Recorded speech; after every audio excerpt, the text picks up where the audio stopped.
Okay, Lethal Company can get pretty crazy, especially when it comes to the weather. But which is the worst? Eclipsed? Stormy? Flooded? Well, I'm going to be ranking all of the weather in this video based on the difficulty, and I'll also be explaining what moons can have what weather, because not every moon can have every weather type. No need to explain more, let's get into the tier list. Starting in F tier is clear weather. It's pretty self-explanatory why clear weather is an F tier. It's just your base game with no harsh weather, and all you have to worry about outside is the entities that spawn at night. Not much to say here, but there are still other outdoor hazards like bees, drowning and pits that you can fall into. Moving on to D tier is rainy. Rainy is the easiest weather type in my opinion. The moons that can be affected by rain are experimentation, assurance and offense. So only 3 moons can be rainy, making it the rarest weather in the game. So already it's not too big of a problem, but even when you get a rainy moon it's not difficult at all. Basically when a moon is rainy there will be quicksand patches around the outdoor map. If you step into the quicksand, you will have a small window where you can get out of it if you have enough sprint, but otherwise you will sink into the ground and die. Sure, if it's your first time playing, you aren't going to know what quicksand is, but once you know what it is and what it looks like, all you have to do is walk around it.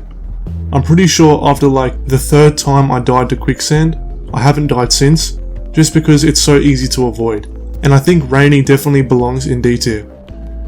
And in C tier is going to be foggy. Just like rainy, foggy is really difficult and annoying when you're new to the game and don't know the map layouts.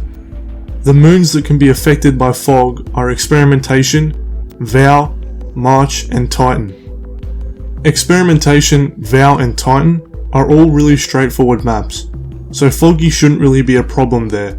Again, unless you're new of course. But March can be pretty challenging when it's foggy, because it's a more complicated map with pits you can fall down and multiple entrances. I feel like foggy and rainy could both be D tier, but foggy, while not that difficult, is definitely more annoying. I mean, you can barely see anything. Also, giants can see through fog just fine, making them significantly harder to avoid. So I'm going to put foggy in C tier, but it's not too difficult once you learn the map layouts. Moving on to B tier is flooded. Flooded is the first weather type on the list that is actually quite challenging. The moons that can be affected by a flood are Experimentation, Assurance, Vow, Offense, March and Dine. Flooded moons start off at a slightly higher water level than usual. The water will slowly rise over time, making it impossible to get a full day's worth of loot. Usually 6 PM is the cutoff time for when it becomes way too flooded to keep looting. But on certain maps you can get a full loot run without it really being a problem. I think March is the worst flooded map because the fire exits get flooded really quickly and there's a ton of giants which aren't slowed down by the water. I could definitely see flooded be put in A tier since it's probably the most avoided weather type in the game. But if you understand the maps and know how to play, all flooded does is cut your loot in half by forcing you to get back to the ship early. Also the jetpack helps a lot on flooded maps, so if you learn how to use the jetpack, it can make flooded pretty easy. Flooded is going in B tier. And in A tier, I'm going to put stormy weather. I was actually considering putting flooded above stormy, just because flooded is way more annoying. But I feel like stormy is just a little more lethal. I would still rather play a stormy moon than a flooded moon though, because flooded just isn't really that fun. The moons that can be affected by a storm are Experimentation, Assurance, Vow, Offense, March, Rend and Titan. So, with the only moon not affected by stormy weather being Dine, it's something you will have to get used to playing against. What happens on a stormy moon is if you are holding a conductive object, like a shovel or an engine, the object will start sparking for 10 seconds. After the 10 seconds, it will be struck by lightning, and if you are near it or holding it, you will die. The best way to tell if something you are holding is about to be struck by lightning is to listen for the sparking sound effect. There's also sparks that come off the object, but they're only really visible on dropped items. So the strategy on a stormy moon is to loot up as usual, but then drop all the items far away from the entrance so you don't get struck by lightning as soon as you leave.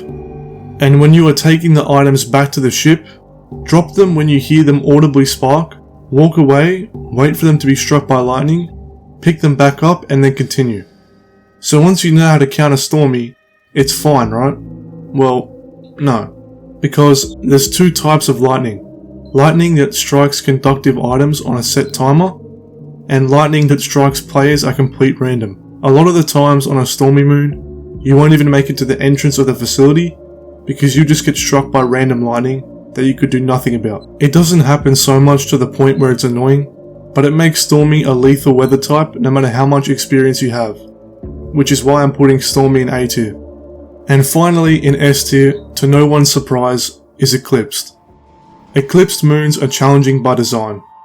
Eclipsed moons are permanently night, which makes it harder to see, allows for immediate spawning of nighttime entities like giants and eyeless dogs, and increases the indoor spawn count. Nowhere is safe on an eclipsed moon. Every moon can be affected by an eclipse, and it's one of the most fun and challenging things in the game.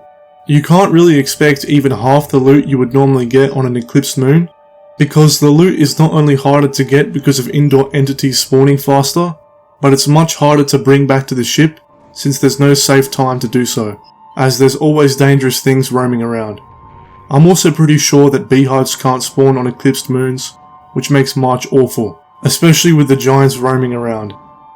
And Ren, Dine and Titan are not good during an eclipsed moon, because you can get a Jester or coil heads instantly, making it impossible to loot everything. Eclipse is definitely the most dangerous weather type and also the most fun. S tier is the only spot Eclipse could go in my opinion. Anyway, that's all for now. Thanks for watching.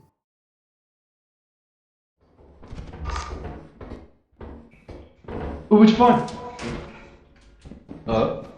Which part? Hi guys. What fire is it?